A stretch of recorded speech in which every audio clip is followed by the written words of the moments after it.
안녕하세요 여러분, 제니입니다. 오늘 프랑스 휴가 마지막 날이고요. 내일 아침 비행기로 저는 다시 시드니로 돌아갑니다.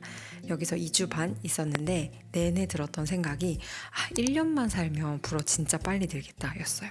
단 전제 조건이 있습니다. 불어만 듣고 불어만 하는 환경에 최대한 노출이 돼야 된다는 거예요. 여기서 계속 프랑스 친구들이랑 지냈는데요. 제 친구들은 다 영어를 해요. 그래서 불어 연습하자 이러고 프랑스어 시작하더라도 대화가 조금만 깊어지면 자꾸 편한 언어를 하게 되니까 계속 영어로 돌아가고 이렇게 되는 거예요. 그러니까 이런 환경에서는 불어가 원하는 만큼 늘긴 어렵겠죠. 그런데 친구의 친구들을 만났을 때나 친구의 가족들을 만났을 때 그때부터가 저한테는 진짜 프랑스의 시작인 거예요. 그렇게 강제 아닌 강제로 불어만 하고 불어만 듣는 환경에 있을 때 언어가 정말 무시무시하게 늘겠다 이런 생각을 했습니다. 그런데 저는 호주에 사니까 이렇게 불어만 하는 환경을 접하기가 되게 힘들잖아요.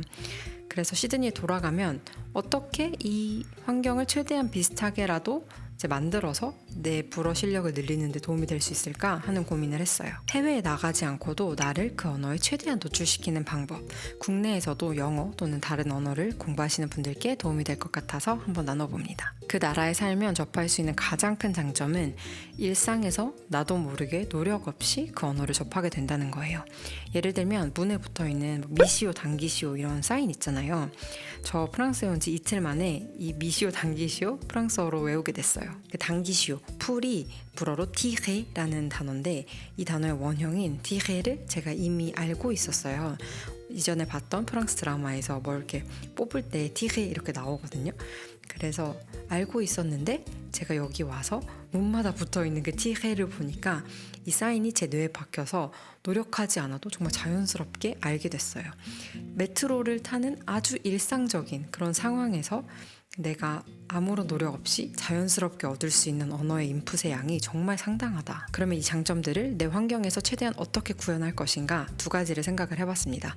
첫 번째는 휴대폰이랑 그 랩탑 세팅 다 불어로 바꾸는 거예요. 제가 휴대폰은 몇 번을 불어로 바꿨었는데 답답할 때마다 계속 영어로 돌아오고 했었거든요. 그리고 랩탑은 전체 세팅을 불어로 바꿔본 적이 없어요. 그래서 이 두 가지를 세팅을 불어로 바꿀 예정입니다. 두 번째는 집안 곳곳에 포스트잇을 붙여놓을 생각이에요. 뭐 미시오, 당기시오 같은 사인부터 가구들, 공간들 이름 이런 거 다 포스트잇에 써서 제가 일상생활을 하면서 자연스럽게 그걸 볼 수 있게끔. 그리고 불어에는 여성명사와 남성명사의 구분이 있거든요. 이게 왜 여성이고 남성이고 이유가 없기 때문에 원어민이 아닌 이상 이걸 자연스럽게 알 수가 없어요. 그래서 그런 부분들도 다 포스트잇에 표시를 해서 붙여놓을 예정입니다. 또 그 나라에 살게 되면 가질 수 있는 장점 중에 하나는 생활권이 다 그 언어로 도배가 되어 있기 때문에 자연스럽게 글을 읽는 양이 정말 많다는 거예요. 뭐 길이나 지하철에 붙어있는 광고들 다 읽게 되고 또 가게에 들어가면 뭐 제품을 살 때 그런 설명서 이런 거 읽고 또 식당에 가면 메뉴판을 읽고 에어비앤비에서 인스트럭션 불어로 다 읽고요. 자연스럽게 글을 읽을 기회가 정말 천지에 널렸다는 거예요. 근데 이 부분은 100%는 아니더라도 비슷하게 복제를 할 수 있을 것 같아요. 저도 읽으면 되겠죠. 그래서 이번 여행에서 불어책 5권을 샀습니다. 먼저 3권은 이렇게 작은 책인데 가방에 넣고 들고 다니면서 읽으려고 샀어요. 이렇게 2권은 이제 아이들이 읽는 책이에요. 시앙 뿌리, 강아지 뿌리의 삶에 대한 내용입니다. 프랑스에서 서점을 한 10군데는 돌아다니면서 책을 구경을 했는데요. 책을 고를 때는 먼저 펴서 첫 페이지를 읽어봤어요. 시앙 뿌리 tombe de haut. Chien Pourri est né dans une poubelle et de nombreuses rumeurs courant à son sujet. Il aurait été abandonné par ses parents, sentirait la sardine et confondrait sa droite avec sa gauche. 대충 이야기의 흐름은 파악이 가능한데 모르는 단어가 많아요. 그래서 이 단어들을 공부하면서 읽고 또 페이지당 글자가 빽빽하게 채워져 있지 않아서 큰 스트레스 없이 읽을 수 있을 것 같다. 그래서 이 시리즈의 책을 2권을 샀고요. 다음 쌍꺼풀, 이 책은 몽마르트 근처에 할머니 혼자 운영하시는 아주 작은 서점에서 샀어요. 초반 몇 장을 읽어봤는데 싱가포르에 이주한 사람의 삶에 대한 이야기인 것 같아요. 이건 아이들이 읽는 책은 아닌데 단어가 그렇게 어렵지 않아서 샀습니다. 이 뿌리를 다 읽고 나면 이걸로 넘어갈 계획이에요. 그리고 두 권은 이 책들인데요. 둘 다 번역서고 제가 영어 원서로 이미 읽은 책들이에요. 먼저 이 책은 제가 영상으로도 만든 적이 있는데 마크 맨슨의 The Subtle Art of Not Giving a F이고요. 이건 제가 너무 좋아해서 오페라 하우스에서 했던 북콘서트까지 갔던 작가 제이 셰티의 Think Like a Monk입니다. 번역서를 산 이유는 일단 제가 좋아하는 책들이고요. 또 이미 영어로 읽어서 내용을 알고 있으니까 불어로 읽을 때 조금 더 쉬울 것 같아요. 또 제가 영어 원서를 가지고 있으니까 불어로 읽다가 좀 모르는 부분이 나오면 영어로 바로바로 확인할 수 있는 게 편할 것 같아서 샀습니다. 시드니에 돌아가면 열심히 읽어보도록 하겠습니다. 세 번째 장점은 그 나라에 살면 그 언어를 당연히 많이 들을 수밖에 없겠죠. 대중교통 탔을 때 사람들끼리 대화하는 거, 택시 타면 들리는 라디오, 아니면 기차나 지하철 탈 때 나오는 안내방송 등등 엄청난 듣기의 인풋이 쏟아집니다. 사실 이 부분을 카피하기는 좀 복잡한 것 같아요. 내가 어떤 말을 들을 때는 그 상황 안에 놓여 있는 거잖아요.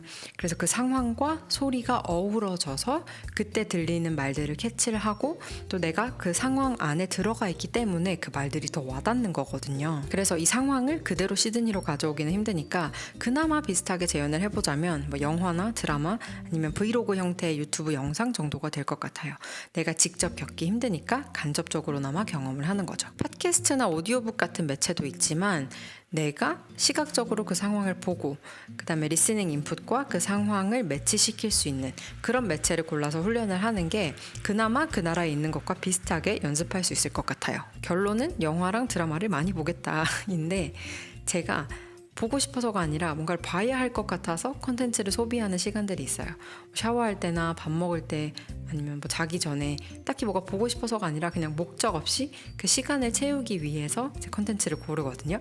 그런데 딱히 보고 싶은 건 없으니까 또 뭐 볼지 몰라서 스트레스 받고 그럴 때 무조건 불어 영상을 틀어놓기가 제 목표입니다. 말하는 건 두 가지 상황으로 나눠볼 수가 있는데요. 하나는 일상에서 원어민들과 짧게 대화를 하는 거예요. 그 나라에 살면 당연히 원어민과 교류를 할 수밖에 없는 상황들이 있죠. 식당이나 카페에서 주문할 때, 택시 탔을 때, 아니면 가게에 들어가서 제품에 대해서 물어볼 때 등등 여러 가지 상황에서 원어민과 교류를 하게 됩니다. 그런데 이 모든 것들은 사실 내가 현재 살고 있는 나라에서도 매일매일 하고 있는 것들이잖아요. 언어만 다를 뿐이지. 그래서 이런 상황들이 생겼을 때 내가 불어로는 어떻게 말할 수 있을까를 생각해 보는 거예요. 예를 들면 하루는 친구랑 점심을 먹다가 버거는 다 먹었는데 그 옆에 있던 앙 소숑어범라는 사과 파이는 배불러서 남겼어요. 그래서 이거를 이제 테이크어웨이 해가야 하는 상황이었는데 프랑스에서는 보통 빵을 종이에 많이 싸주니까 이 종이를 달라고 해야 되는 거예요. 이 상황에서 제가 뭐라고 물어봐야 될지 몰랐어요. 그래서 친구가 점원한테 물어봤는데 Vous auriez un sac pour un sauchon-aux-pommes 라고 하더라고요. un sac은 가방이라는 뜻인데 그 단어를 이런 상황에서도 쓰는 거예요. 또 다른 일화는 식당에서 이제 주문을 할 때 전 항상 je voudrais blabla 이런 식으로 주문을 했어요. 근데 친구가 막 귀엽다면서 웃는 거예요. 제가 뭐지? 난 항상 이렇게 주문하는 거라고 공부를 했는데 그랬더니 이제 원어민의 귀에는 그게 굉장히 격식을 차리는 표현처럼 들린대요. 그래서 평소에 주문할 때는 그냥 je vais prendre blabla 이런 식으로 얘기를 하는 게 훨씬 편하고 자연스럽다 이렇게 얘기를 해주더라고요. 그러니까 이런 상황들 속에 있으면 언어를 얼마나 빨리 배우겠어요. 그런데 시드니에서는 불어로 주문을 하거나 프랑스어를 쓰는 원어민과 대화를 할 일이 많이 드물기 때문에 제가 생각한 거는 하루에 내가 이런 상황들에서 쓰는 말을 한 3개 정도, 빌 받으면 한 5개 정도 적어놨다가 그날 이제 저녁에 내가 이거를 불어로 어떻게 말할 수 있을지 한번 생각해 보는 거예요. 주문할 때나 일상에서 쓰는 말들 이렇게 핸드폰 노트 앱에 적어놨다가 저녁에 내가 이걸 어떻게 불어로 자연스럽게 말할 수 있을지 써보고 원어민한테 맞는지 봐달라고 하는 거죠. 포인트는 내가 실제로 사용하는 말들을 써보는 거예요. 내가 이 말은 일상에서 쓰는 말이기 때문에 그 나라에 가서도 이 말들을 쓸 확률이 굉장히 높아요. 그래서 그 말들을 자연스럽게 연습을 해보는 거죠. 그래서 저는 이 문장 만드는 거를 습관화해보고 싶어요. 말하기 두 번째 상황은 사람들과 모여서 얘기를 하는 거예요. 친구랑 뭐 저녁을 먹으면서 대화를 한다든지, 이게 가게에서 하는 그런 짧은 질의응답 같은 대화가 아니라 누군가와 앉아서 이렇게 상황과 문맥이 있는 그런 대화를 나누는 거죠. 당연히 그 언어를 많이 말할 수밖에 없는 상황이고요. 하지만 저는 원래 내향인이기 때문에 프랑스에 산다고 하더라도 이런 상황을 일주일에 한 번 이상 절대 만들지 않을 것 같다.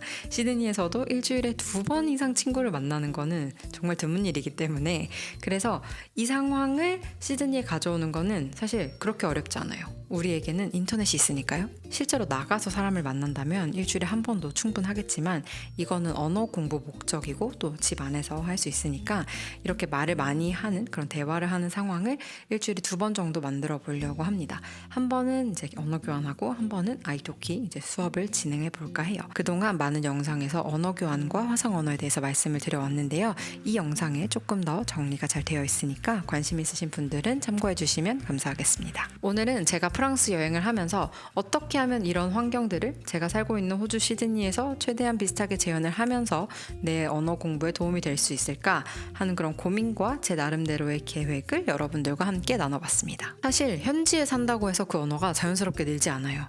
언어 공부는 스스로 노력을 해야 되는 부분이기 때문에 저도 2014년에 프랑스에서 1년 교환학생을 했지만 그 시간이 끝나고 나서 제가 불어로 할 수 있었던 말은 한 10개 남짓 됐던 것 같아요.